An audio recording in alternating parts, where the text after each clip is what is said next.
Pendant des siècles, la médecine a étudié le corps comme une carte d'organes et d'os, mais jamais comme une carte d'énergie. Et pourtant, il y eut un homme qui ne vit ni muscles ni tissus, mais des portails, des points de lumière cachés sous la peau, reliant le corps physique à quelque chose d'infiniment plus grand. Son nom était Siddhartha Gautama.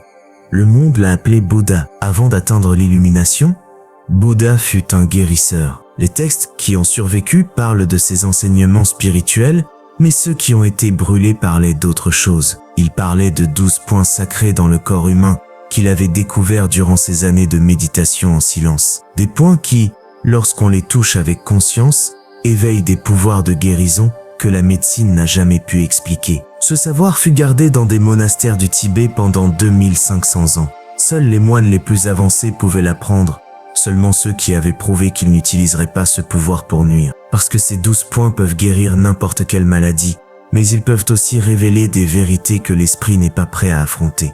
On dit que celui qui active ces points ne retombe plus malade de la même manière, parce qu'il découvre que la maladie n'a jamais été une invasion, elle a été une déconnexion. Ce que tu trouveras dans ce livre audio, c'est la carte complète des 12 portails que les moines utilisent depuis des millénaires. Le point qui calme l'esprit le plus torturé, le point qui dissout la douleur la plus ancienne, le point dans la plante des pieds qui te relie à la terre et guérit ce qu'aucune médecine ne peut toucher. Et le point maître, celui que les moines marquaient à l'encre rouge parce qu'il active la régénération totale du corps. Ce n'est pas un livre audio de théorie, c'est une activation, une porte qui s'ouvre de l'intérieur. Maintenant que ces mots te sont parvenus, tu ne peux plus ignorer ce que ton corps a toujours su. Que la guérison n'est pas dehors, elle est dans 12 points que tu portes en toi depuis ta naissance. Parce que voici le secret interdit de Bouddha. Chapitre 1. Le point entre les sourcils. Le portail de l'esprit silencieux. Tu ne guéris pas parce que tu réfléchis trop. Tu guéris quand l'esprit, enfin, se tait. Quand j'étais un jeune moine, mon maître m'a observé pendant des semaines sans me dire un seul mot. Je méditais des heures, en essayant de trouver la paix, mais mon esprit était un fleuve en crue. Des pensées sur le passé, la peur de l'avenir, des questions qui tournaient sans repos. Un jour, alors que j'étais sur le point d'abandonner le monastère, mon maître s'est approché et sans prévenir, a pressé avec son doigt le point exact entre mes sourcils. Le silence qui a suivi ne s'était pas de ce monde. Pour la première fois, l'esprit a cessé de parler. Pas par effort, simplement, il s'est arrêté. Comme un fleuve qui rencontre un lac. Cela n'a duré que quelques secondes, mais j'ai compris quelque chose qui a changé ma vie pour toujours. La paix ne se cherche pas, elle se réveille. Et il existe un point dans le corps qui garde la clé. Ce que j'ai découvert durant ces années au Tibet, c'est que le corps possède des portails, des points qui, lorsqu'on les touche avec conscience, éveillent des pouvoirs que la médecine ne reconnaîtra jamais. Le premier, celui que Bouddha enseignait avant tout, autre se trouve entre tes sourcils. Les anciens l'appelaient le troisième œil, mais ce nom poétique cache une vérité biologique que la science commence à peine à comprendre. Derrière ce point se trouve la glande pinéale, une glande de la taille d'un grain de riz. Les Égyptiens la représentaient comme l'œil d'Horus. Descartes l'appelait le siège de l'âme. Cette glande produit la mélatonine, l'hormone du sommeil, mais elle produit aussi de la diméthyltryptamine, la molécule que certains appellent la molécule de l'esprit. Quand tu appuies sur le point entre les sourcils, quelque chose change dans ton cerveau. Les ondes cérébrales erratiques commencent à se synchroniser. Le cortex préfrontal, cette partie qui n'arrête jamais d'analyser et de s'inquiéter, diminue son activité. Et la glande pinéale, endormie par des années de stress et d'écran, commence lentement à se réveiller. Les moines ne parlaient pas de glande, ils parlaient d'ouvrir l'œil qui voit sans regarder. Mais ils décrivaient le même phénomène. Quand ce point s'active, l'esprit cesse d'être ton ennemi. Le bruit intérieur se calme, l'anxiété commence à se dissoudre. Et pour la première fois, tu peux observer tes pensées sans être emporté par elles. T'es-tu déjà demandé pourquoi l'anxiété se ressent dans la tête? Pourquoi, quand tu es stressé, tu sens une pression exactement au niveau du front? Ce n'est pas un hasard, c'est ton corps qui te montre le point qui a besoin d'attention. Le portail que tu as cessé d'utiliser le jour où le monde t'a convaincu que seul existait ce que les yeux physiques pouvaient voir. J'ai vu mon maître utiliser ce point pour guérir l'impossible. Des moines qui ne dormaient plus depuis des années. Des villageois consumés par des pensées obsessionnelles. Il pressait ce point. Il leur apprenait à respirer vers lui. Et quelque chose, dans leur regard, changeait. Comme si une tempête se calmait et laissait apparaître le ciel qui avait toujours été derrière. Ton corps sait comment être en paix, il est né dans la paix. Mais des années à vivre en état d'alerte, à penser plus que tu ne ressens, ont fermé ce portail. La bonne nouvelle, c'est qu'il ne se ferme jamais complètement. Il s'assoupit seulement, et il peut se réveiller par un toucher conscient. La technique est simple, parce que la vérité est toujours simple. Assieds-toi là où personne ne t'interrompra. Ferme les yeux. Pose ton index sur le point entre tes sourcils. N'appuie pas fort. Touche seulement avec l'intention de réveiller. Respire profondément. Et, à chaque inspiration, imagine que l'air entre directement par ce point.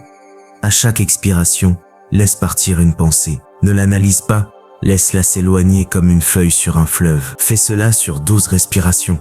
Seulement 12, et observe ce qui se passe. Les premières fois, tu ne sentiras peut-être rien d'extraordinaire. Ce point a dormi des années, peut-être des décennies. Mais si tu le pratiques chaque matin, avant que l'esprit ne commence son bruit, quelque chose changera. L'anxiété se desserrera, le sommeil reviendra. Et un jour, tu vivras le silence. Ce silence qui n'est pas absence de son, mais présence de quelque chose d'infiniment plus grand que tes pensées. Les moines disaient que c'est la porte d'entrée. Sans apaiser l'esprit, les autres points ne peuvent pas être perçus. Un esprit bruyant ne sent pas les portails subtils.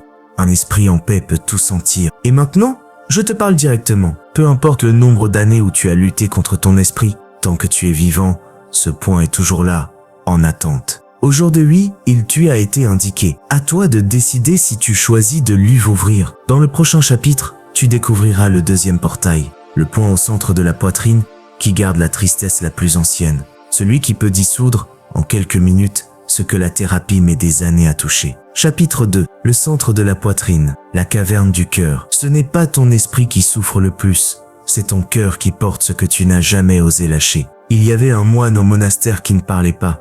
Il vivait en silence depuis 11 ans.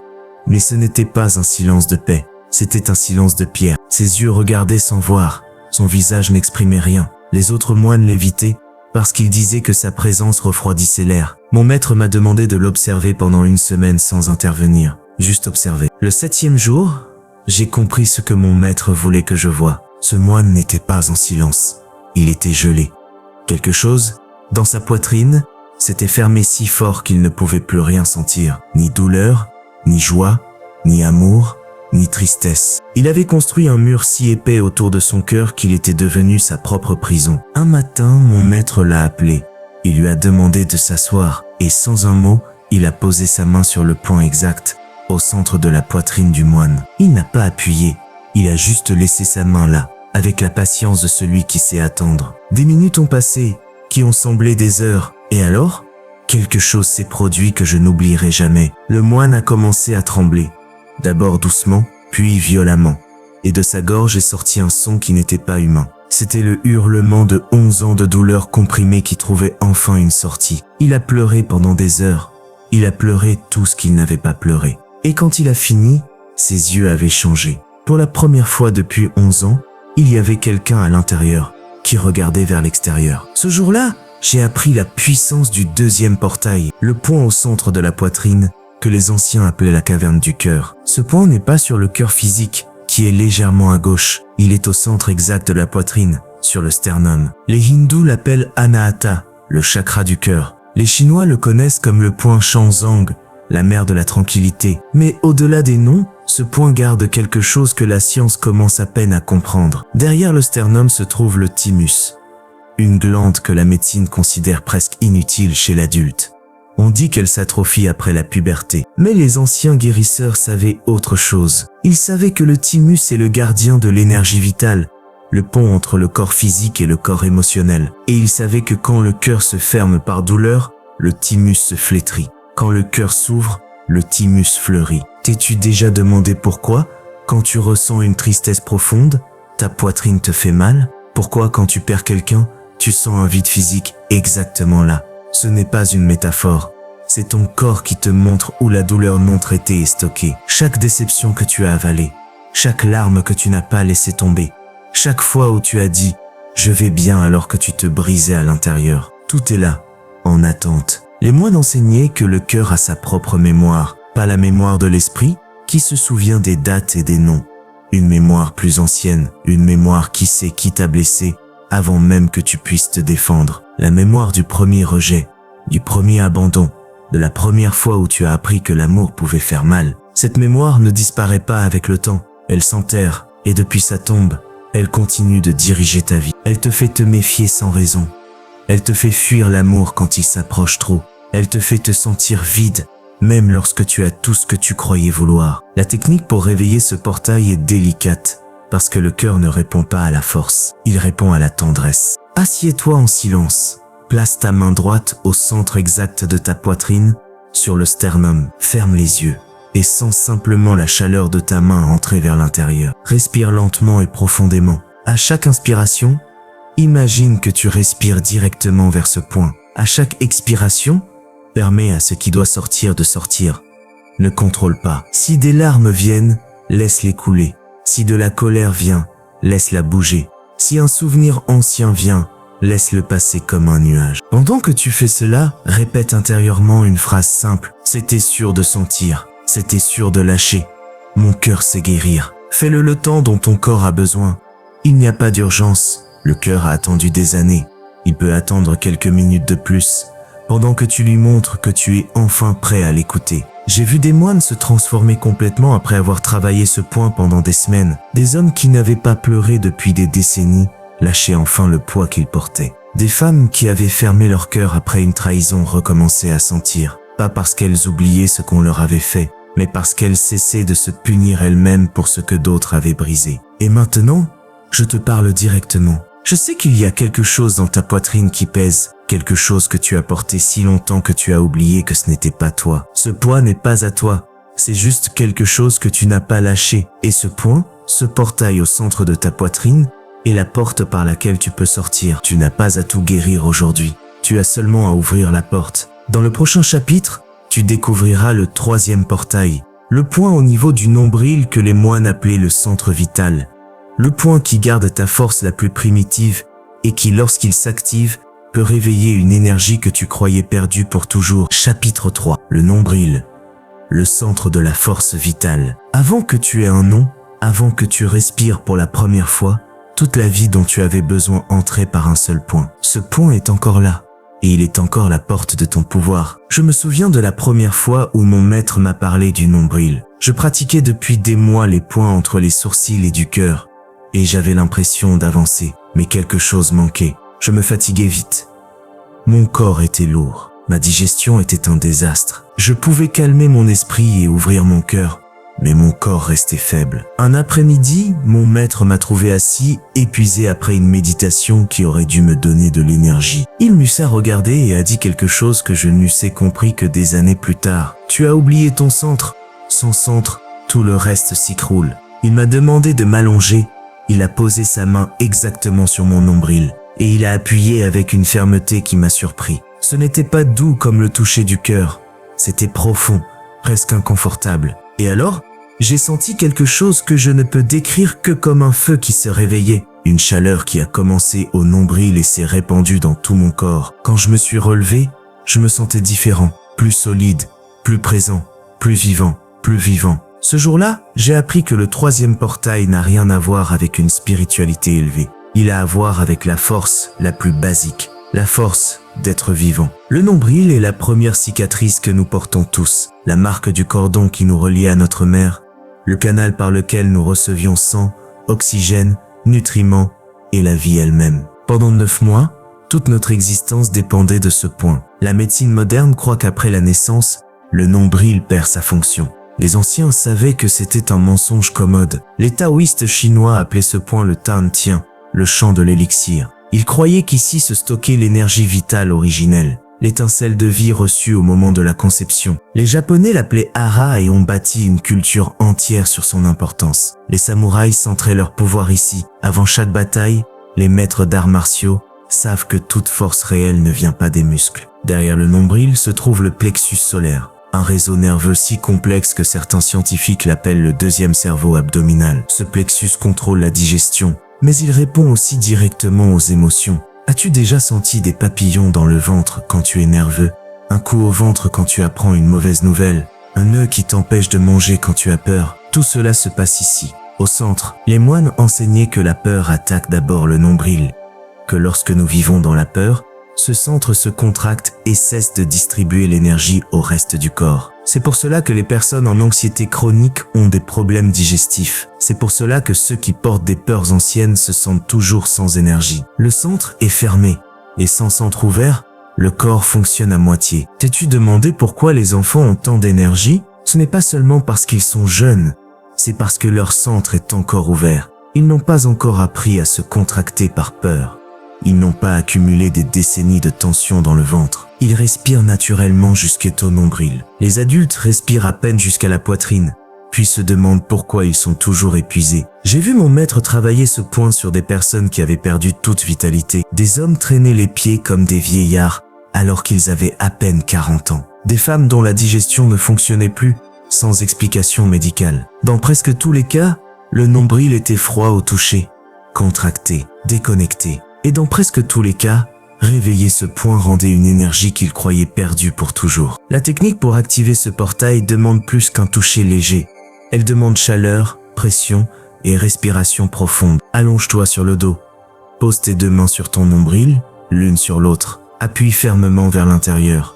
Cela doit être intense, mais pas douloureux. Maintenant, respire profondément en amenant l'air dans le ventre. Sens ton abdomen pousser contre tes mains à l'inspiration. À l'expiration, appuie un peu plus et visualise un feu doré qui s'allume dans ton centre. Un feu qui grandit à chaque respiration, qui s'étend, qui se répand. Fais cela 3 minutes chaque matin avant de te lever et observe ce qui change. La première semaine, tu remarqueras peut-être que ta digestion s'améliore. La deuxième, que tu as plus d'énergie pendant la journée. La troisième, quelque chose de plus subtil, mais plus important. Tu sentiras que tu as un centre. Un endroit solide doit affronter la vie. Une ancre intérieure qui ne dépend pas des circonstances extérieures. Les moines disaient qu'un homme sans centre est comme un arbre sans racines. Le moindre vent le renverse. Mais un homme avec le nombril réveillé peut affronter des tempêtes et rester debout.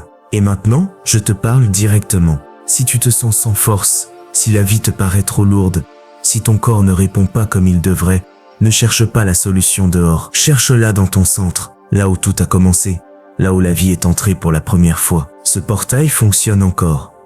Il attend seulement que tu recommences à l'utiliser. Dans le prochain chapitre, tu découvriras le 4e portail. Le point à la base de la colonne que les moines appelaient la racine. Le point qui te connecte à la terre elle-même et qui garde le secret de la survie. Chapitre 4. La base de la colonne. La racine de la survie. Il y a un point dans ton corps qui décide si tu vis ou si tu meurs. Il n'était ni dans le cœur, ni dans le cerveau. Il est là où ta colonne touche la terre, et la plupart des gens l'ont complètement endormi. Quand je suis arrivé au monastère, j'étais un homme effrayé. Pas effrayé par quelque chose de précis, effrayé par tout. La maladie, la pauvreté, la solitude, la mort. Je vivais dans un état d'alarme constant. Je ne pouvais pas me reposer, même en dormant. Mon corps était toujours tendu, prêt à fuir un danger que je ne pouvais pas nommer, mais que je sentais dans chaque cellule. Mon maître a observé cela pendant des semaines. Un jour, il m'eut fait poser une question étrange. « Tu sens tes pieds quand tu marches ?» Je lui ai dit oui. Bien sûr que je les sentais. Il a secoué la tête. « Je ne te demande pas s'ils fonctionnent. Je te demande si tu les sens. Si tu sens la terre dessous. Si tu sens que le sol te soutient. » Je suis resté silencieux, parce que la vérité c'est que je marchais, mais je ne sentais pas. Mes pieds touchaient le sol, mais moi je flottais quelque part au-dessus de mon corps, perdu dans mes soucis, dans mes peurs, déconnecté de la terre qui me portait. Cet après-midi-là, mon maître m'a emmené dehors et m'a demandé de m'asseoir directement sur la terre. Puis il a appuyé fortement sur le point à la base de ma colonne. Juste là où se termine l'os sacré, c'était un point dont j'ignorais l'existence. Un point qui faisait mal comme s'il avait été bloqué pendant des années. Et pendant qu'il appuyait, il m'a demandé d'imaginer des racines sortant de ce point, s'enfonçant dans la terre. Ce que je ressentis, je ne peux pas l'y expliquer. C'était comme si soudain je pesais le double. Mais ce n'était pas un poids de charge, c'était un poids de présence. Pour la première fois depuis des années, j'étais complètement ici. Pas dans mes pensées, pas dans mes peurs. Ici, relié à quelque chose de plus grand et de plus ancien que moi, la terre elle-même qui me soutenait. Ce jour-là, j'y sais compris le 4e portail, le point que les hindous appellent Muladhara, la racine, le point que les taoïstes connaissaient comme la porte de la terre, le point qui décide si tu vis depuis la peur ou depuis la sécurité la plus fondamentale d'exister. Ce point se situe exactement à la base de la colonne vertébrale, au périnée, entre les organes génitaux et l'anus. C'est un endroit dont personne ne parle, parce qu'on nous a appris que c'était honteux. Mais les anciens savaient que c'est ici que réside le pouvoir le plus primitif du corps, l'énergie de survie, la force qui nous maintient en vie quand tout le reste échoue. La science moderne sait que cette zone est liée au système nerveux autonome, aux réponses de lutte, de fuite ou de paralysie. Quand ce point est bloqué, on vit en état de menace permanente. Le corps ne se détend jamais parce qu'il ne se sent pas en sécurité. Il ne sent pas un sol ferme en dessous. Il ne sent pas qu'il a le droit d'exister. T'es-tu demandé pourquoi certaines personnes paraissent solides, sûres, impossibles à faire tomber, alors que d'autres semblent flotter sans ancre, effrayées de tout? La différence est ici, dans la racine. Ceux qui ont ce point ouvert sont connectés à la terre. Ceux qui l'ont fermé vivent en surface, dans une mer d'anxiété sans fond où poser le pied. J'ai vu mon maître travailler ce point sur des personnes qui avaient survécu à des traumatismes terribles, des guerres, des abus, des abandons. Chez tous, la racine était contractée, presque morte. Et chez tous, réveiller ce point marquait le début d'une transformation profonde. Pas parce qu'ils oubliaient ce qu'ils avaient vécu, mais parce qu'ils sentaient enfin qu'ils avaient le droit de rester vivants, que la terre les soutenait. Fût-il nu, elle n'est pas tombée. Les moines enseignaient que la douleur chronique a souvent son origine ici. Quand la racine est bloquée, la colonne ne reçoit pas l'énergie de la terre, et une colonne sans énergie est une colonne qui fait mal, qui se dégénère, qui s'effondre sous le poids d'un corps qui ne sait plus se soutenir. La technique pour réveiller ce portail est puissante, et elle doit être faite avec respect. Assieds-toi sur le sol, directement sur la terre si possible, sinon sur une surface ferme. Croise les jambes ou assieds-toi sur les talons. Le point de la racine doit toucher quelque chose de solide. Ferme les yeux. Amène toute ton attention à la base de ta colonne. Respire profondément.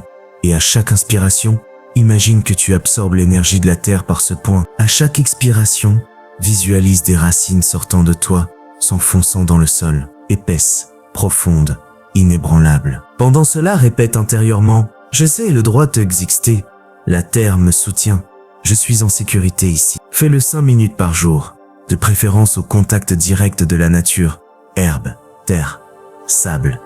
Le sol sait parler à ta racine, tu dois seulement lui donner l'occasion de le faire. Les premières fois, tu ressentiras peut-être de l'inconfort, peut-être que des peurs anciennes remonteront, enterrées depuis longtemps. C'est normal, la racine garde les traumatismes les plus primitifs, les peurs les plus basiques, les mémoires de périodes où ta survie était menacée. Les laisser sortir fait partie du réveil. Et maintenant, je te parle directement. Si tu vis dans la peur sans savoir pourquoi, si ton corps ne se détend jamais, si tu as l'impression de flotter dans la vie sans encre ni direction, ta racine dort. Ce point, à la base de ta colonne, est déconnecté depuis des années de la terre qui te soutient. Mais il est toujours là, en attente.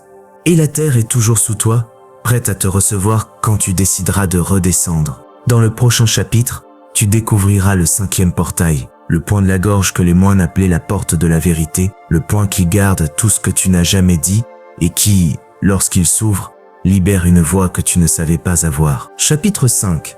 La gorge, la porte de la vérité. Chaque mot que tu n'as pas dit est encore prisonnier dans ta gorge, et chaque vérité étouffée devient une maladie en attente de se manifester. Une femme est arrivée au monastère en cherchant un remède à une maladie qu'aucun médecin ne pouvait expliquer. Elle avait perdu sa voix, pas d'un coup, progressivement, comme une bougie qui s'éteint lentement. D'abord, elle est devenue rauque, puis rêche, puis enfin, presque un chuchotement, douloureux à faire sortir. Les médecins ont examiné ses cordes vocales. Elles étaient parfaites. Pas de tumeur, pas de lésion, pas d'explication. Mon maître l'a écoutée en silence, pendant qu'elle chuchotait son histoire avec effort. Quand elle a fini, il n'a pas demandé des symptômes ni des traitements. Il a demandé quelque chose qui lissa figé. Que est-ce que tu veux dire depuis des années et que tu ne lui as jamais dit? Elle est restée immobile. Ses yeux se sont remplis de larmes. Et alors, avec un fil de voix à peine audible, elle a dit la vérité. Pendant 20 ans, elle avait vécu dans un mariage où son avis ne comptait pas, où, chaque fois qu'elle essayait de s'exprimer, elle était réduite au silence, ridiculisée, ignorée. Elle avait appris que sa voix n'avait pas de valeur, que se taire était plus sûr, que les mots ne faisaient qu'apporter des problèmes. Et son corps, ce serviteur fidèle qui obéit toujours, avait exécuté l'ordre. Si ma voix ne n'a aucune importance, alors je n'ai pas besoin de voix. Mon maître a posé ses doigts doucement sur sa gorge, juste au point où se trouve la pomme d'Adam. Il n'a pas appuyé, il a seulement touché, avec la délicatesse de celui qui sait qu'il touche quelque chose de sacré. Et il lui a dit quelque chose qui a changé sa vie. Ta voix compte. Elle a toujours compté. Et il est temps que ton corps s'y souvienne. Ce jour-là, j'ai appris la puissance du 5e portail. Le point de la gorge que les anciens appelaient Vishuddha, le centre de la purification. Le point qui garde non seulement les mots non dits, mais l'identité même de celui qui parle. La gorge est le pont entre la tête et le cœur. Tout ce que tu penses et tout ce que tu ressens doit passer par ici pour s'exprimer au monde. Quand ce pont est ouvert, il y a cohérence entre l'intérieur et l'extérieur. Tu dis ce que tu penses. Tu exprimes ce que tu ressens. Ta voix extérieure correspond à ta voix intérieure. Mais quand ce pont se ferme, une guerre silencieuse commence entre ce que tu es et ce que tu montres. La science sait que la gorge abrite la thyroïde, cette glande en forme de papillon qui régule le métabolisme de tout le corps. Quand la thyroïde dysfonctionne, tout dysfonctionne. Et les études modernes commencent à confirmer ce que les moines ont toujours su. Il existe un lien direct entre la répression émotionnelle chronique et les problèmes de thyroïde. Les personnes qui étouffent systématiquement leur vérité tombent malades de la gorge. Ce n'est pas une coïncidence, c'est une conséquence. T'es-tu demandé pourquoi, quand tu es sur le point de pleurer, tu sens un nœud exactement dans la gorge? Pourquoi, quand tu as peur de dire quelque chose d'important, ta voix se coupe? Pourquoi les mots les plus difficiles semblent se coincer là, refusant de sortir? Ton corps te montre le point exact où tu gardes ce que tu n'oses pas exprimer. Les moines enseignaient que la gorge garde la mémoire de toutes les fois où tu as été réduit au silence. Chaque fois que enfant on t'a dit « tais-toi », chaque fois que ton opinion a été méprisée, chaque fois que tu as parlé et que tu as été puni, chaque fois que tu as avalé tes mots parce que c'était plus sûr que de les dire, tout cela vit ici, cristallisé en tension et manifesté en maladie. J'ai vu mon maître travailler ce point sur beaucoup de personnes. Des chanteurs qui avaient perdu leur voix sans cause physique, des orateurs qui soudain bégayaient sans explication, des gens avec des problèmes chroniques de thyroïde que aucun médicament ne stabilisait. Et, dans presque tous les cas, il y avait une histoire de silenciement, une vérité enterrée qui voulait sortir, une voix éteinte qui devait se rallumer. La technique pour réveiller ce portail demande plus qu'une pression. Elle demande du son. Assis-toi dans un endroit où tu peux faire du bruit sans être jugé. C'est important, parce que ta gorge a appris à associer le son au danger. Tu dois lui apprendre que s'exprimer est sûr. Pose tes doigts doucement sur ta gorge, sans la pomme d'Adam. Respire profondément, et à l'expiration, émets un son. Un soupir, un ton, un murmure. Ce qui sort naturellement. Ne contrôle pas. Ne juge pas. Laisse sortir. Après quelques respirations sonores, commence à dire à voix haute ce que tu t'es d'habitude. Tu n'as pas besoin de le dire à quelqu'un. Dis-le à l'air. Dis tout. Ce que tu penses vraiment. Ce que tu ressens vraiment. Ce que tu as voulu dire pendant des années. Ta gorge doit se souvenir qu'elle a la permission d'exprimer ta vérité. Si tu as envie de crier, crie. Si tu as envie de pleurer en parlant, pleure. Si tu sens la colère monter et vouloir sortir en mots, laisse-la sortir. Ce portail s'ouvre par l'expression. Il se ferme par la répression. Chaque mot qui sort enfin est une pierre de moins qui bloque le passage. Les premières fois, tu auras peut-être peur. Ta voix tremblera peut-être. Tu auras peut-être l'impression de ne pas avoir le droit de parler aussi fort, aussi clairement, aussi honnêtement. C'est précisément la programmation que tu dois briser. Ta voix n'était pas dangereuse. Ton silence, oui. La femme qui était arrivée sans voix a passé des semaines à travailler ce point. Au début, elle ne pouvait que chuchoter. Puis sa voix s'est renforcée. Un jour, je l'ai entendue chanter une chanson qu'elle n'avait pas chantée depuis 20 ans. Sa voix n'était pas parfaite, mais elle était à elle. Et c'était tout ce qui comptait. Et maintenant, je te parle directement. Quelle vérité gardes-tu depuis des années? Quels mots sont devenus un nœud permanent dans ta gorge? Quelle partie de toi as-tu réduite au silence pour survivre? Ce silence a un prix. Et ton corps le paye. Mais le 5e portail est toujours là, en attente que tu lui donnes la permission de s'ouvrir. En attente que tu te souviennes que ta voix compte, qu'elle a toujours compté et qu'il est temps de parler. Dans le prochain chapitre, tu découvriras le 6e portail, le point dans les paumes de tes mains que les moines appelaient les guérisseurs. Le point qui te permet de soigner les autres et qui garde un pouvoir que tu as utilisé toute ta vie sans le savoir. Chapitre 6.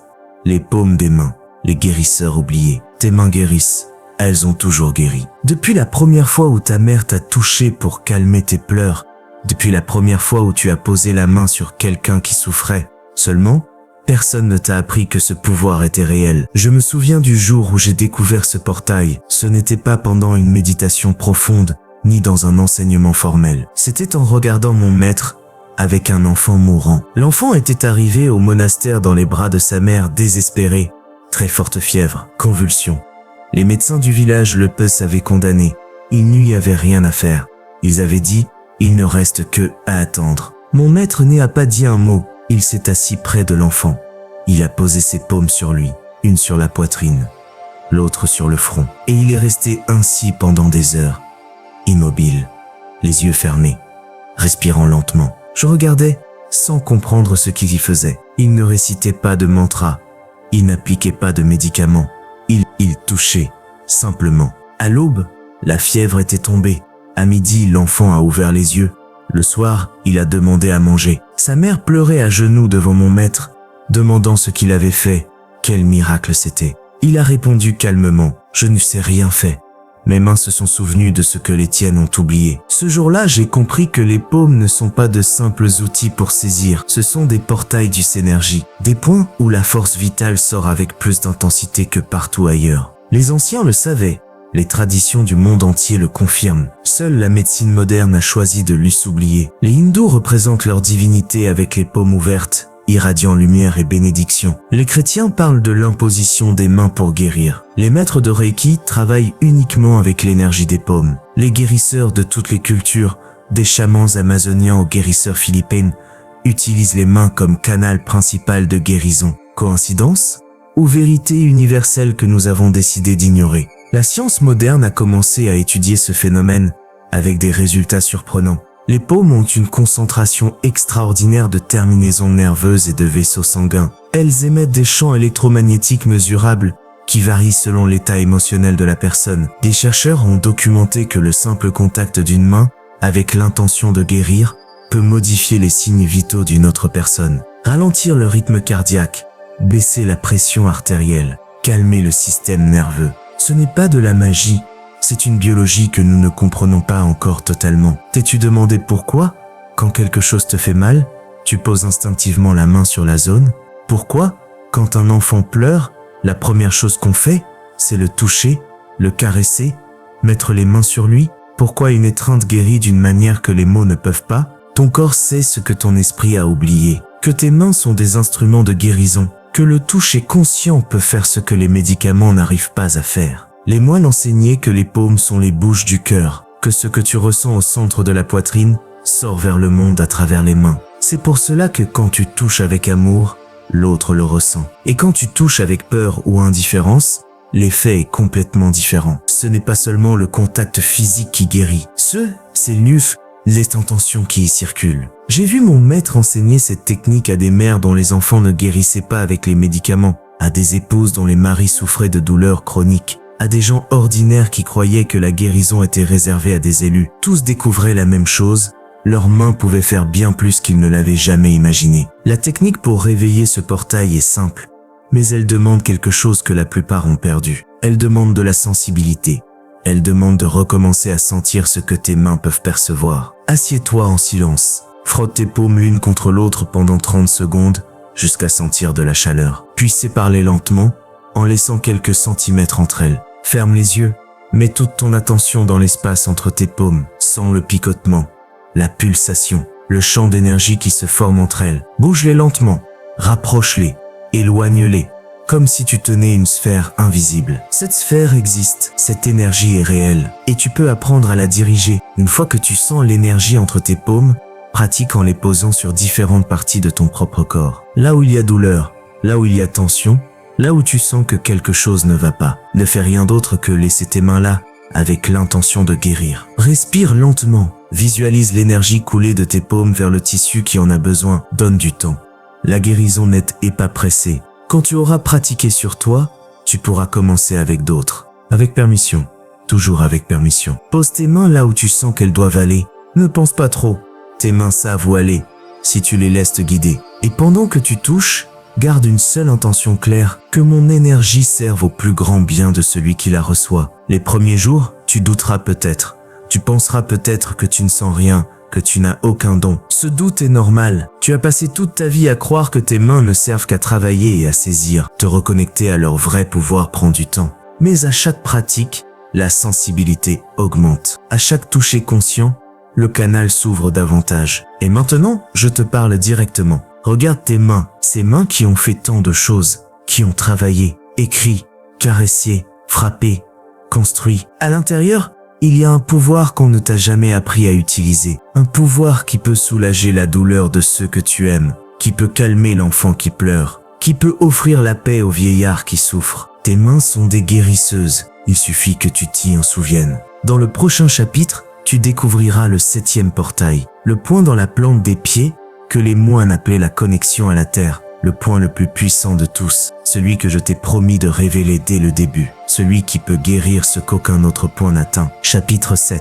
La plante des pieds, la connexion à la terre. Je t'ai promis de te révéler le point le plus puissant de tous. Le point numéro 7, celui que les moines gardaient avec le plus de zèle, parce qu'ils savaient que celui qui le maîtrise peut guérir ce qu'aucun autre portail n'atteint. Ce point n'est ni dans ta tête, ni dans ton cœur. Il est là où tu t'y attends le moins, dans la plante de tes pieds. Pendant des années, j'ai cru que les portails les plus importants étaient en haut, entre les sourcils, au sommet, dans les centres élevés qui relient au divin. Mais mon maître m'a corrigé, avec une leçon qui a changé toute ma compréhension de la guérison. Les arbres les plus hauts, me s'a-t-il dit, sont ceux qui ont les racines les plus profondes. Tu ne peux pas toucher le ciel si tu ne touches pas t'y à bord la terre. Il m'a fait marcher pieds nus dans les montagnes pendant 7 jours, sans sandales, sans protection. Juste mes pieds nus sur les pierres, la terre, l'herbe, les ruisseaux glacés. Au début, c'était la douleur. Mes pieds, habitués au confort, criaient à chaque pas. Mais au 3e jour, quelque chose a changé. J'ai commencé à sentir la terre d'une manière que je ne peux pas décrire. Comme si mes pieds avaient des yeux. Comme s'ils pouvaient voir le sol. Comme si une conversation silencieuse s'était ouverte entre mon corps et la planète. Au 7e jour, j'ai compris pourquoi les moines considéraient ce point comme le plus puissant. Parce que la terre ne se contente pas de nous soutenir. Elle nous soigne. Elle nous recharge. Elle nous nettoie. Chaque maladie, chaque douleur, chaque blocage énergétique peut être absorbé par la terre si nous savons nous connecter. Et la connexion se fait à travers un point précis dans la plante de chaque pied. Les Chinois l'appellent Yongkang, ce qui signifie source bouillonnante. Il est situé dans la partie avant de la plante du pied, là où se forme une petite dépression quand tu fléchis les orteils. C'est le seul point d'acupuncture qui touche directement la terre quand tu marches pieds nus. Et c'est le point par lequel l'énergie de la planète peut entrer dans ton corps sans obstacle. La science moderne a commencé à étudier ce qu'elle appelle le grounding ou earthing, la mise à la terre. Ils ont découvert que lorsque les pieds nus touchent le sol, le corps absorbe des électrons libres de la surface terrestre. Ces électrons sont des antioxydants naturels. Ils neutralisent les radicaux libres responsables de l'inflammation et du vieillissement. Les études montrent que marcher pieds nus réduit la douleur chronique, améliore le sommeil, diminue l'inflammation et accélère la cicatrisation. Ce n'est pas du mysticisme oriental, c'est de la physique élémentaire que nous avions oubliée. T'es-tu demandé pourquoi les enfants détestent les chaussures? Pourquoi ils veulent marcher pieds nus dès qu'ils le peuvent? Pourquoi, après une journée à la plage, les pieds dans le sable, tu dors mieux que jamais? Ton corps sait ce que ton esprit a oublié. Nous sommes conçus pour toucher la terre, et les semelles en caoutchouc que nous portons toute la journée nous isolent de la planète, comme si nous vivions dans une bulle de plastique. Nous avons déconnecté le portail le plus important sans même nous en rendre compte. Les moines enseignaient que la terre est la grande guérisseuse, qu'elle absorbe la maladie comme elle absorbe la pluie, qu'elle recycle l'énergie lourde comme elle recycle les feuilles mortes, qu'elle nous offre sans cesse son pouvoir régénérateur. Mais nous marchons sur elle avec des couches de gomme et de cuir qui bloquent l'échange. J'ai vu mon maître guérir des douleurs chroniques qui résistaient à des années de traitement, simplement en faisant marcher la personne pieds nus 1 heure par jour. J'ai vu des insomnies disparaître. J'ai vu des inflammations diminuer. J'ai vu des gens épuisés depuis des années retrouver une énergie qu'ils croyaient perdue pour toujours. Et tout cela en se reconnectant à la terre par ce point oublié. La technique pour réveiller ce portail est la plus simple de toutes. Et c'est peut-être pour cela qu'elle est la plus ignorée. Marche pieds nus chaque jour, même 10 minutes. Sur la terre, sur les sèbres, sur le sable, sur toute surface naturelle qui n'est pas béton ou asphalte. Pendant que tu marches, porte ton attention sur le point Yongkang de chaque pied. Sans qu'à chaque pas, tu absorbes l'énergie de la terre et qu'à chaque pas, tu libères vers le bas la tension, la douleur, la maladie, en laissant la terre absorber et transformer. Si tu ne peux pas marcher pieds nus, assieds-toi et pose tes pieds nus directement sur la terre. Reste ainsi 20 minutes. Respire profondément et visualise des racines sortant de ce point dans la plante de chaque pied, s'enfonçant dans le sol, te connectant au cœur même de la planète. Sens l'énergie remonter par ces racines,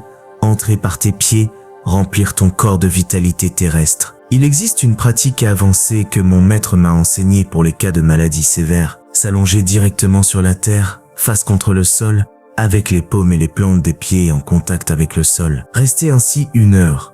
Respirer lentement. Visualiser la maladie sortir du corps et être absorbée par la terre. C'est une pratique puissante qui peut produire des résultats qui semblent miraculeux.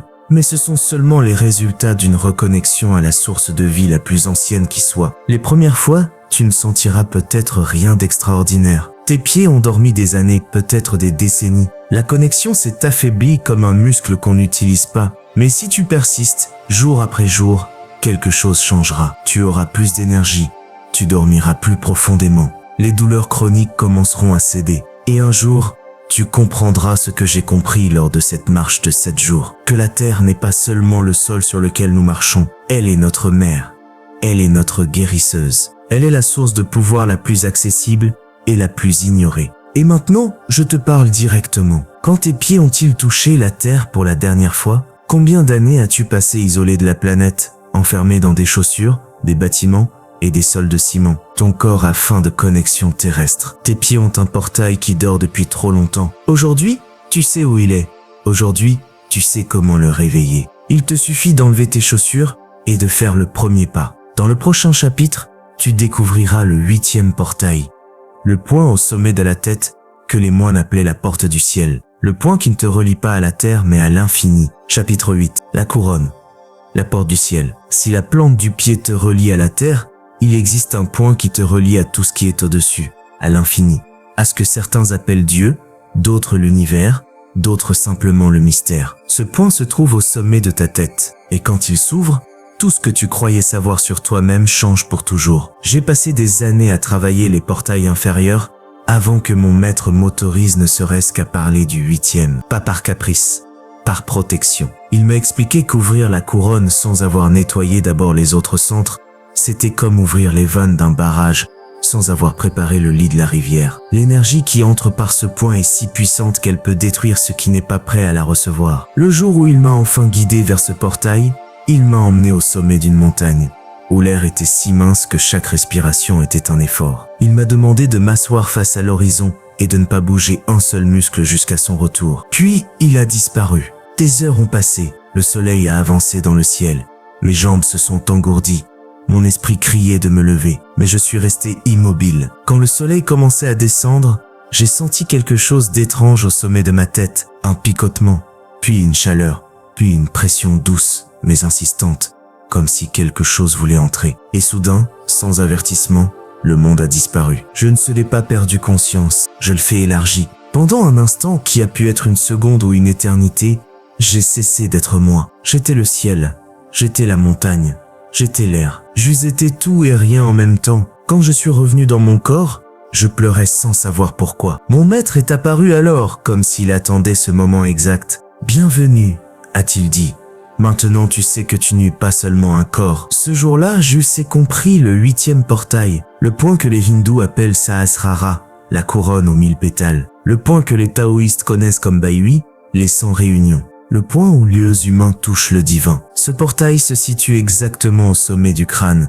à l'endroit où les os se sont rejoints quand tu étais bébé. Cette zone molle que les mères protègent instinctivement, parce qu'elles savent que là, le cerveau est presque exposé. Les anciens croyaient que cette ouverture était intentionnelle, que c'était la porte par laquelle l'âme entrait à la naissance et par laquelle elle sortait à la mort, que pendant la vie, elle restait comme un portail endormi, attendant d'être réveillé. La science a découvert qu'à proximité de cette zone se trouve l'hypophyse, la maîtresse de toutes les glandes endocrines. D'ici, des hormones sont régulées, affectant chaque fonction du corps. Mais il y a autre chose que la science ne peut pas mesurer. Les pratiquants avancés de méditation rapportent des expériences à ce point qui défient toute explication rationnelle. État de conscience élargi. sensation de unité avec tout ce qui existe, disparition temporaire de l'ego, paix absolue, indépendante des circonstances extérieures. T'es-tu demandé pourquoi, dans les peintures religieuses, les auréoles entourent toujours la tête? Pourquoi les couronnes des rois se posent exactement sur ce point?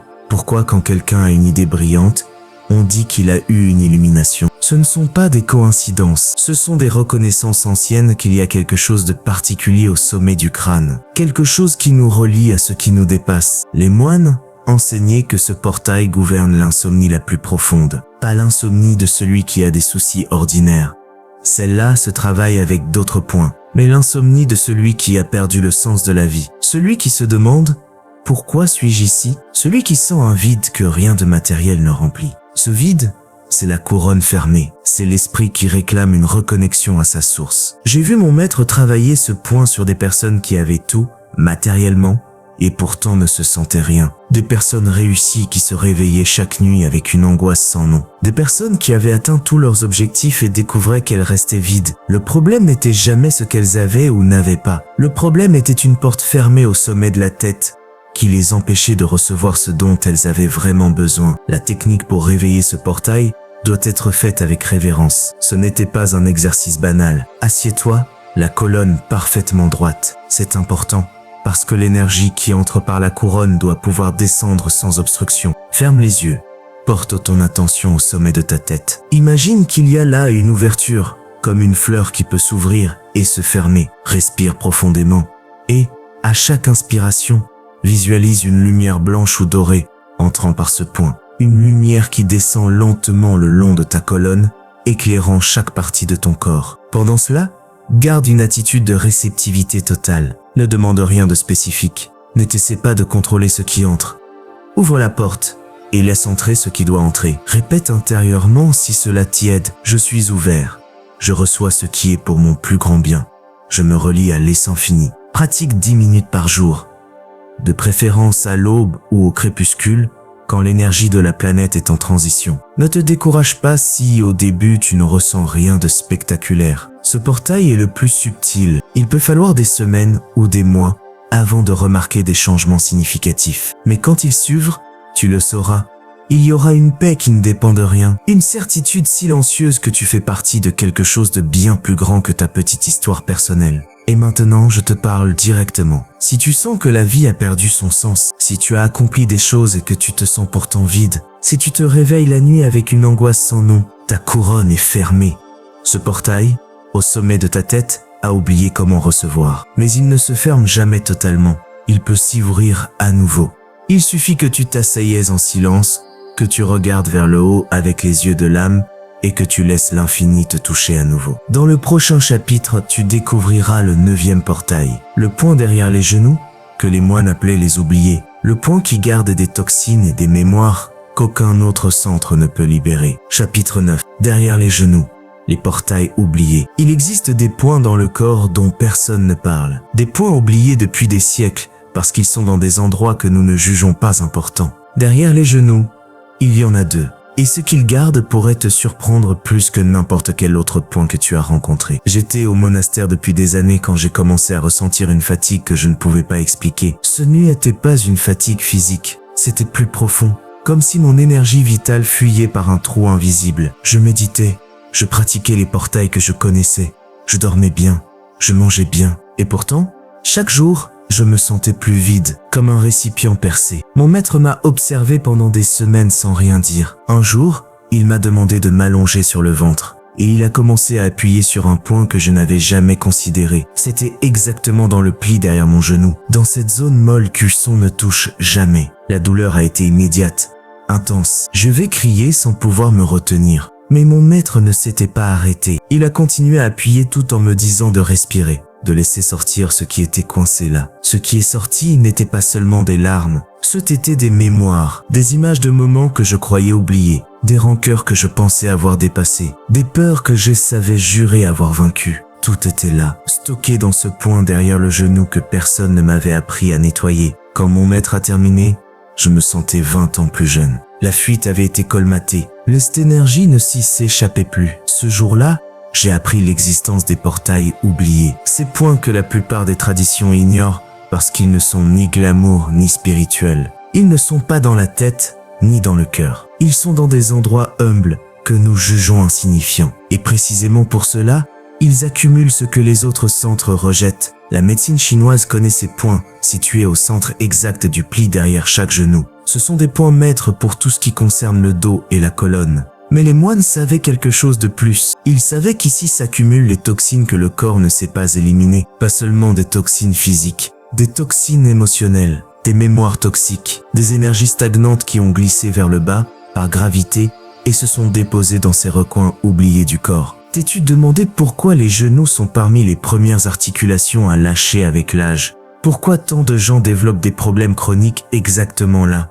Pourquoi les genoux craquent, font mal, s'enflammant sans cause apparente? Ce n'était pas seulement l'usure mécanique, c'était une accumulation énergétique, des décennies d'émotions non digérées, de toxines non libérées, de mémoires non traitées, déposées dans ces portails que personne ne nettoie jamais. La science sait que derrière le genou passent des vaisseaux sanguins et lymphatiques importants. C'était une zone de drainage naturel. Mais quand ce drainage se bloque, tout ce qui devrait sortir reste coincé. La circulation stagne. Les toxines s'accumulent. Et le corps commence à se détériorer depuis ces points oubliés vers le haut. Les moines enseignaient que les genoux gardent notre relation au fait d'avancer dans la vie. Que lorsque nous avons peur d'avancer, les genoux se bloquent. Que lorsque nous résistons au changement, les genoux font mal. Que lorsque nous portons des rancœurs du passé qui nous empêchent de marcher vers l'avenir, les genoux crient pour qu'on les écoute. Chaque pas que tu n'oses pas faire s'accumule ici. Chaque décision repoussée, chaque chemin non pris par peur. J'ai vu mon maître travailler ses points chez des personnes qui avaient tout essayé pour leur douleur de dos, sans succès. Massage, médicaments, chirurgie. Rien ne marchait parce que l'origine n'était pas dans le dos. Elle était dans ces portails bloqués que personne n'avait touchés. Quand ils s'ouvraient enfin, le soulagement était immédiat. Des années de douleur chronique disparaissaient en quelques semaines. La technique pour réveiller ces portails demande une pression ferme. Ce n'est pas un toucher doux comme celui du cœur. C'est un travail profond, inconfortable parfois, mais les résultats peuvent être extraordinaires. Assieds-toi au sol, les jambes tendues devant toi. Plie un genou et ramène-le vers ta poitrine. Avec les pouces des deux mains, trouve le point exact au centre du pli derrière le genou. C'est une zone molle entre les tendons. Quand tu le trouves, tu le sais, il est sensible. Appuie fermement en respirant profondément. Maintiens la pression 30 secondes en expirant lentement. Visualise des toxines et des mémoires anciennes sortir de ce point, comme de l'eau sale qu'on presse d'une éponge. Répète de l'autre côté, puis allonge-toi sur le dos, les jambes élevées contre un mur, 5 minutes. Laisse la gravité aider au drainage de ce que tu viens de libérer. C'est important, parce que les toxines mobilisées ont besoin d'un chemin pour quitter le corps. Fais cela chaque soir avant de dormir pendant 3 semaines. Bois beaucoup d'eau après, parce que le corps éliminera des résidus accumulés. Ne sois pas surpris si les premiers jours tu te sens fatigué ou si tu as des symptômes légers de détox. Qu'est-ce normal? Cela signifie que le processus fonctionne, que tu nettoies enfin des recoins abandonnés depuis des années. Les premières fois, ces points peuvent être extrêmement sensibles, voire douloureux. Cela indique combien d'accumulation il y a. Avec le temps, à mesure que tu les nettoies, la sensibilité diminue. Les points s'ouvrent, les énergies circulent. Et tu ressens une légèreté dans les jambes et dans tout le corps que tu avais oublié possible. Et maintenant, je te parle directement. Quand as-tu, pour la dernière fois, porté attention à l'arrière de tes genoux? Combien de décennies de toxines et de mémoire as-tu accumulé là, sans le savoir? Ces portails oubliés ont travaillé en silence, stockant tout ce que tu ne savais pas omettre. Il est temps de t'y en souvenir. Il est temps de les nettoyer. Il est temps de leur redonner l'attention qu'ils méritent. Dans le prochain chapitre, tu découvriras le 10e portail, le point à la base du crâne, que les moines appelaient la porte du vent. Le point qui libère la tension la plus profonde et qui peut faire disparaître des douleurs qu'aucun traitement n'a pu toucher. Chapitre 10. La base du crâne, la porte du vent. Il existe un point, là où la tête rejoint le cou, que les moines considéraient comme sacré. Ils l'appelaient la porte du vent, parce qu'ils croyaient que c'est par là que les énergies invisibles entrent et sortent, celles qui gouvernent le corps. Quand cette porte se bloque, tout le système s'effondre. Quand elle s'ouvre, des douleurs qui semblaient éternelles disparaissent en quelques minutes. Je me souviens d'un homme arrivé au monastère en tenant sa tête entre ses mains. Il souffrait de migraines si violentes qu'il ne pouvait pas garder le cou droit. Il vivait ainsi depuis 15 ans. Il avait consulté les meilleurs médecins de 3 pays. Il avait pris des médicaments qui le rendaient hébété, sans enlever la douleur. Il avait dépensé des fortunes dans des traitements promettant des miracles. Rien ne marchait. La douleur restait là, martelant depuis la base du crâne vers le haut, lui volant la vie jour après jour. Mon maître Lusia accueillit en silence. Il n'a pas demandé des symptômes, ni des traitements précédents. Il l'a simplement fait asseoir et a posé ses doigts à la base du crâne,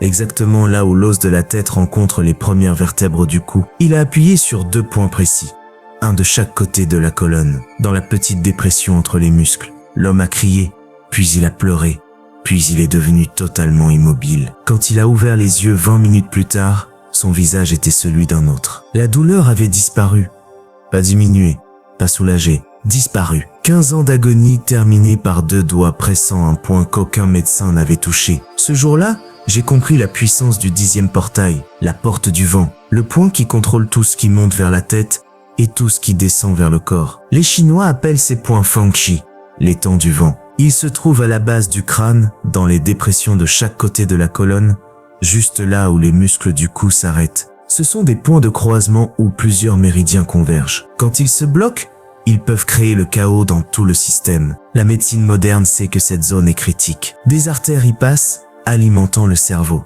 Des nerfs y naissent, contrôlant des fonctions vitales. La colonne s'y connecte au crâne dans une jonction si délicate qu'un désalignement peut provoquer des symptômes dévastateurs. Mais ce que la médecine ne comprend pas, c'est que ces points sont aussi des portes énergétiques et que le stress, la tension émotionnelle et les pensées chroniques peuvent les bloquer aussi sûrement qu'une blessure. T'es-tu demandé pourquoi, quand tu es stressé, tu ressens la tension exactement dans le cou et à la base de la tête? Pourquoi, après une journée difficile, cette zone est dure comme de la pierre? Pourquoi les personnes en anxiété constante développent des problèmes chroniques exactement là?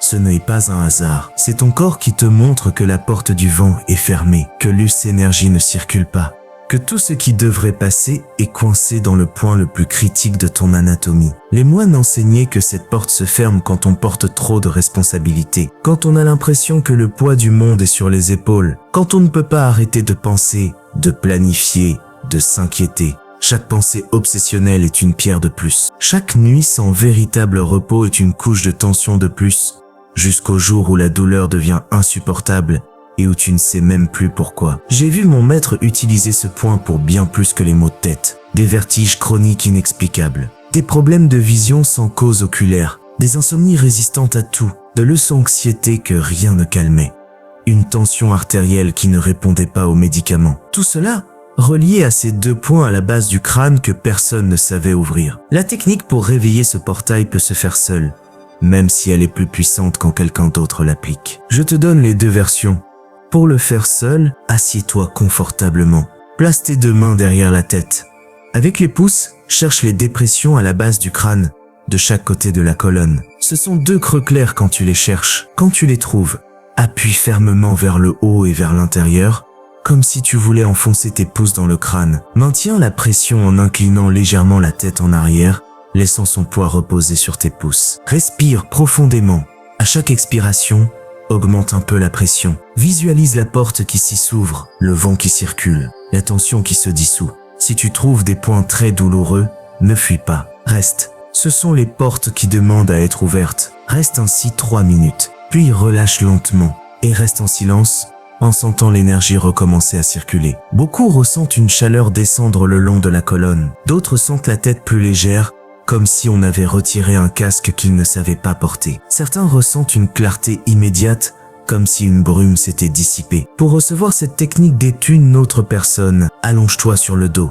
La personne s'assoit derrière ta tête et place ses doigts sur les points Fengqi. Elle appuie pendant que toi, tu respires et tu relâches. Cette version est plus puissante, parce que tu peux te rendre complètement, et la reddition totale permet à la porte de s'ouvrir. Pratique chaque fois que tu sens la tension monter dans le cou et la tête. N'attends pas que la douleur devienne insupportable. Prévenir est plus simple que guérir. Une porte qu'on ouvre régulièrement ne se bloque jamais totalement. Et maintenant, je te parle directement. Pose ta main maintenant à la base de ton crâne. Sens cette zone. Est-elle souple et détendue, ou dure comme la pierre? Peux-tu bouger la tête librement? Ou ressens-tu une rigidité? Combien de tension as-tu accumulé là sans le savoir? La porte du vent attend d'être ouverte. 15 ans de douleur peuvent se terminer en 20 minutes. Il suffit de savoir où appuyer, et maintenant tu le sais. Dans le prochain chapitre, tu découvriras le 11e portail, le point du plexus solaire que les moines appelaient le centre du pouvoir, le point qui gouverne ta volonté et qui, lorsqu'il se réveille, te donne un pouvoir sur toi-même que tu n'aurais jamais cru possible. Chapitre 11. Le plexus solaire, le centre du pouvoir personnel. Il existe un point dans ton corps où réside ton pouvoir, pas le pouvoir sur les autres, le pouvoir sur toi-même, la volonté qui te fait te relever quand tout dit de rester au sol. La flamme intérieure qui brûle quand tu décides que rien ni personne ne t'arrêtera. Ce point se trouve juste sous ton sternum, là où les côtes s'ouvrent. Les moines Moleb appelaient le soleil intérieur. Et quand il s'éteint, la vie devient grise. J'ai connu un moine qui avait été guerrier avant de prononcer ses vœux. Il avait combattu, il avait mené des hommes, il avait survécu à des situations où d'autres mouraient. Mais quand il est arrivé au monastère, il n'était plus que l'ombre de lui-même, pas physiquement. Physiquement, il était encore fort. Mais quelque chose à l'intérieur s'était brisé. Il n'y avait aucune volonté, il ne pouvait prendre aucune décision. Il ne pouvait s'y engager dans aucune pratique. C'était comme un bateau sans gouvernail, dérivant au gré du vent. Mon maître l'a observé pendant des mois sans intervenir. Puis un jour, il l'a appelé et lui a demandé d'ouvrir sa tunique au niveau du torse. Il a posé sa main sur le plexus solaire de l'ancien guerrier et a fermé les yeux. Quand il les a rouverts, il a dit « Ton soleil suet éteint. Quelque fuant te l'eût volé, ou peut-être l'eût-tu donné toi-même. Mais sans lui, tu ne sais que fut un corps qui marche. Aujourd'hui, on va le rallumer. » Ce qui a suivi est l'une des sessions les plus intenses que j'ai vues. Mon maître a appuyé, massé, travaillé ce point pendant presque 1 heure. L'ancien guerrier a traversé des vagues de colère, de tristesse, de peur. Il a crié, il a pleuré, il a tremblé. Et quand tout s'est terminé, quelque chose avait changé dans son regard. Le feu était revenu, le guerrier était revenu, pas pour combattre les autres, mais pour se battre pour sa propre vie. Ce jour-là, j'ai compris la puissance du 11e portail, le plexus solaire, le centre où réside notre identité la plus profonde, notre volonté la plus ferme, notre sens de qui nous sommes dans le monde. Ce point se situe à la bouche de l'estomac, juste sous le sternum, là où il y a une zone molle entre les côtes. Les hindous l'appellent Manipura, la cité des joyaux. Les Japonais l'associent au hara, le centre du pouvoir martial. Toutes les traditions guerrières du monde connaissent ce point, parce qu'elles savent que c'est ici que se trouve la différence entre celui qui renonce et celui qui continue. La science sait qu'ici se trouve le plexus squeliaque, le plus grand réseau nerveux hors du cerveau. D'ici sont contrôlés des organes vitaux, estomac, foie, pancréas, intestin. Mais plus important, ce plexus est directement connecté au système nerveux autonome qui régule les réponses au stress. Quand le plexus solaire est bloqué, on vit en mode survie. Quand il est ouvert, on accède à des réserves d'énergie et de détermination qui semblent surhumaines. T'es-tu demandé pourquoi, quand tu as peur, tu le sens exactement dans la bouche de l'estomac? Pourquoi une trahison ressemble à un coup ici? Parce que lorsque tu perds confiance en toi, cette zone se contracte et durcit. C'est le point où le monde extérieur frappe ton pouvoir intérieur. Chaque humiliation, chaque échec, chaque moment où on t'a fait sentir petit, tout a laissé une marque ici. Et si ces marques ne sont pas nettoyées, le soleil intérieur s'éteint jusqu'au jour où il ne reste presque plus de lumière. Les moines enseignaient que ce portail gouverne l'estime de soi véritable, pas l'arrogance, qui n'est que de la peur déguisée. L'estime réelle, la connaissance profonde de ta valeur, indépendante de ce que les autres pensent. Quand ce centre est fort, tu peux recevoir une critique sans t'effondrer. Tu peux faire face à un échec sans perdre ton identité. Tu peux dire non quand tout le monde veut que tu dises oui. Tu as du pouvoir sur toi et c'est le seul pouvoir qui compte. J'ai vu mon maître travailler ce point sur des personnes qui avaient perdu toute volonté. Des dépendants incapables d'y arrêter. Des personnes coincées dans des relations abusives, sans force pour partir. Des hommes et des femmes qui avaient abandonné leurs rêves parce que quelqu'un leur avait dit qu'ils n'étaient pas assez. Chez tous, le plexus solaire était froid, contracté, presque mort. Et chez tous, réveiller ce point marquait le début d'une transformation qu'aucune thérapie n'avait obtenue. La technique pour réveiller ce portail demande du feu, pas une chaleur douce, un feu réel, intense, transformateur. Assieds-toi bien droit, la colonne rectiligne. Pose tes 2 mains sur le plexus solaire, l'une sur l'autre. Ferme les yeux. Respire profondément vers ce point. Sens ce lip-abdomen s'élargir à chaque inspiration. Puis commence la respiration de feu. Inspire profondément et expire fort par le nez en contractant brusquement l'abdomen. Répète rapidement. Inspire passivement. Expire fort comme un soufflet qui alimente une flamme. Fais 30 respirations d'affilée. Après les 30, arrête. Garde les mains sur le plexus solaire. Visualise une sphère de feu doré qui brille là. À chaque respiration normale, cette sphère grandit, plus lumineuse, plus chaude. Sens la chaleur se répandre de ton centre vers tout ton corps. Répète intérieurement, mon pouvoir m'y s'appartient. Ma volonté est inébranlable. Je décide qui je suis. Pratique 5 minutes chaque matin. C'est particulièrement puissant avant une situation difficile, une décision importante, ou face à des personnes qui te font te sentir petit. Le feu du plexus solaire t'accompagnera comme un bouclier invisible. Les premières fois, tu ressentiras peut-être de l'inconfort, voire des nausées. C'était normal. Tu bouges une énergie stagnante accumulée depuis des années. Des souvenirs peuvent remonter, des moments où ton pouvoir a été écrasé, où tu as été humilié, où tu t'es senti impuissant. Laisse-les venir et laisse-les partir. Chaque mémoire qui sort libère de la place pour que le feu grandisse. Et maintenant, je te parle directement. Combien de fois as-tu senti que tu n'avais pas la force de changer ta vie? Combien de fois as-tu laissé les autres décider pour toi parce que tu ne faisais pas confiance à ton jugement? Combien de fois ton soleil intérieur s'est-il senti éteint, froid, presque mort? Ce feu n'est pas disparu. Il attend seulement qu'on l'y attise. Et celui qui doit le faire, c'est toi. Chaque respiration de feu est une étincelle. Chaque jour de pratique est du bois, jusqu'au jour où le soleil intérieur brûlera si fort que rien ni personne ne pourra l'éteindre à nouveau. Dans le prochain chapitre, tu découvriras le 12e et dernier portail, le point maître que les moines marquaient à l'encre rouge, le point secret qui active la régénération complète du corps, et qui n'était révélé qu'à ceux qui avaient parcouru tout le chemin jusque-là. Chapitre 12, le point maître, le secret de la régénération totale. Tu es arrivé au bout du chemin, et au bout du chemin se trouve le commencement de tout, le 12e portail. Le point que les moines marquaient à l'encre rouge dans les manuscrits anciens, le point qu'on ne révélait qu'à ceux qui avaient prouvé qu'ils étaient prêts. Le point maître qui active la régénération complète du corps. Pendant des années, j'ai supplié mon maître de me révéler ce dernier secret. J'avais travaillé les 11 portails précédents avec une dévotion totale. Je avais guéri mon esprit, ouvert mon cœur, allumé mon feu intérieur. Mais il répondait toujours la même chose. Pas encore. Tu n'es pas prêt. Le 12e portail ne s'y enseigne pas. Il se gagne. Un jour, je n'ai cessé de demander. Pas par résignation, par compréhension. J'ai compris que la recherche elle-même était l'obstacle, que tant que je désirais le secret, je ne pouvais pas le recevoir. Alors je l'ai lâché.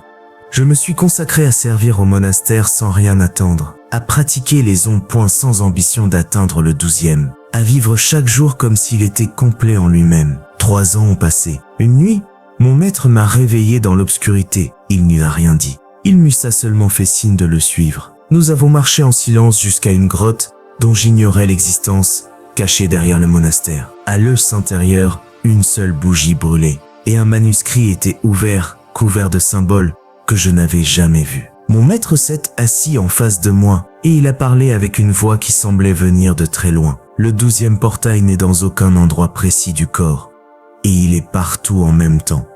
C'est le point où tous les autres points se rencontrent. C'est le centre qui n'a pas d'emplacement, parce qu'il est l'emplacement lui-même. Les anciens l'appelaient le point sans point, le maître sans forme. Le secret qui ne peut pas être dit, parce que le dire, c'est le perdre. Cette nuit-là, mon maître ne m'a touché à aucun point. Il ne m'y a donné aucune technique. Il m'a transmis quelque chose qui ne peut se transmettre qu'en silence. Il a posé son front contre le mien, ses mains sur mes mains. Et il est resté ainsi, pendant ce qui a pu être des minutes ou des heures. Le temps a cessé d'exister. Et dans cet espace sans temps, j'ai compris ce qu'aucun mot ne peut expliquer. Le 12e portail, c'est toi, pas une partie de toi. Toi, entier, la totalité de ton être quand il cesse d'être fragmenté. Quand le point entre les sourcils, le cœur, le nombril, la racine, la gorge, les mains, les pieds, la couronne, l'arrière des genoux, la nuque, le plexus solaire, cessent d'être des points séparés et deviennent une seule et même rivière de vie. Voilà le point maître, les unifications de tout ce que tu es. Les moines enseignaient que le corps humain n'est pas conçu pour tomber malade. Il est conçu pour se régénérer indéfiniment. Chaque cellule sait se renouveler. Chaque organe sait se réparer. Chaque système sait se rééquilibrer. La maladie ne était pas naturelle, elle est le résultat de la fragmentation. De vivre avec les portails fermés et déconnectés, d'être en morceaux au lieu d'être un seul être intégré. Quand les 11 portails sont ouverts et fluides, quelque chose d'extraordinaire se produit. Le corps cesse d'être une machine de pièces séparées. Il devient un champ unifié d'énergie intelligente. Et ce champ, c'est exactement ce dont il a besoin pour se régénérer. Tu n'as pas besoin de lui dire où est le problème. Il le sait. Tu ne t'as pas besoin de diriger la guérison. Elle coule, seule, vers là où elle est nécessaire. Voilà le secret que les moines gardaient avec tant de prudence. Pas parce que Pi il est dangereux en soi, mais parce que, sans les 11 portails précédents, le 12e ne peut pas s'activer. Ce serait comme tenter d'allumer une lampe qui n'est pas branchée. Le point maître a besoin que tous les autres points fonctionnent pour s'éveiller. La technique pour activer le 12e portail est la plus simple et la plus difficile, parce que ce n'était pas une technique. Ce thé est un état d'être. Assieds-toi en silence absolu, ferme les yeux et parcours mentalement chacun des 11 portails que tu as appris. Sans le point entre les sourcils, sans le cœur, sans le nombril, sans la racine, sans la gorge, sans les paumes, sans les plantes des pieds, sans la couronne, sans l'y arrière des genoux, sans la base du crâne, sans le plexus solaire. Un par un, réveille-les par ton attention. Quand ils sont tous actifs, quand tu peux sentir les 11 points en même temps, comme 11 lumières allumées dans ton corps, fais quelque chose qui paraît contradictoire. Lâche les attentions de tous, défais un seul coup. Ne te fixe sur aucun, élargis ta conscience pour les inclure tous, sans t'accrocher à un point précis. À ce moment-là, si les portails sont vraiment ouverts, tu ressentiras quelque chose qui n'a pas de mots, une circulation qui les relie, un courant qui circule entre eux, comme l'électricité dans un circuit complet. Ce courant, c'est le 12e portail qui s'active, cette sensation de totalité, d'être complet, de t'être un, au lieu de t'être fragmenté. Voilà le point maître qui se réveille. Reste dans cet état autant que tu peux, sans effort, sans essayer de le retenir, juste être. Chaque fois que tu l'atteins, même quelques secondes, ton corps reçoit un signal de régénération qui travaille pendant des jours. Les cellules qui doivent se renouveler le feront, les organes qui doivent s'équilibrer le feront. Les systèmes qui doivent se réparer le feront, pas parce que tu le ordonnes, parce que l'intelligence unifiée de ton corps a enfin le pouvoir de le faire. Tu ne atteindras pas cet état la première fois, peut-être pas la 10e, peut-être pas la 100e, mais chaque fois que tu pratiques les ondes portails, tu te rapproches. Chaque fois que tu les ouvres et que tu les connectes, le 12e devient plus accessible, jusqu'au jour où, sans le chercher, tu seras simplement là, dans le point sans point. Dans le centre qui est partout, dans le secret qui ne peut pas se dire, mais qui peut se vivre. Et maintenant, je te parle directement, une dernière fois. Tu as parcouru un chemin que peu parcourent. Tu as appris des secrets restés cachés pendant des millénaires. Tu as entre les mains une carte complète des portails qui gouvernent la santé, l'énergie et la régénération de ton corps. Mais la carte n'y est pas le territoire. Connaître les points n'y t'est pas les vivre. Maintenant commence le vrai travail. Maintenant commence la pratique quotidienne. Celle qui transformera ce savoir en transformation réelle. Les moines avaient un proverbe, celui qui sait et ne pratique pas est comme celui qui possède un trésor et n'y ouvre jamais le coffre. Ne laisse pas ces mots devenir une simple information entendue une fois. Fais-en une vie. Fais-en une pratique. Fais-en du corps, des os et une respiration quotidienne. Le 12e portail, tu attends. Pas dans un endroit mystérieux, en toi. Dans la totalité de ce que tu es déjà, quand tu cesses d'être fragmenté, dans l'être complet que tu étais, avant que le monde ne t'apprenne à te diviser en morceaux. Maintenant, tu sais tout. Maintenant, le chemin est à toi.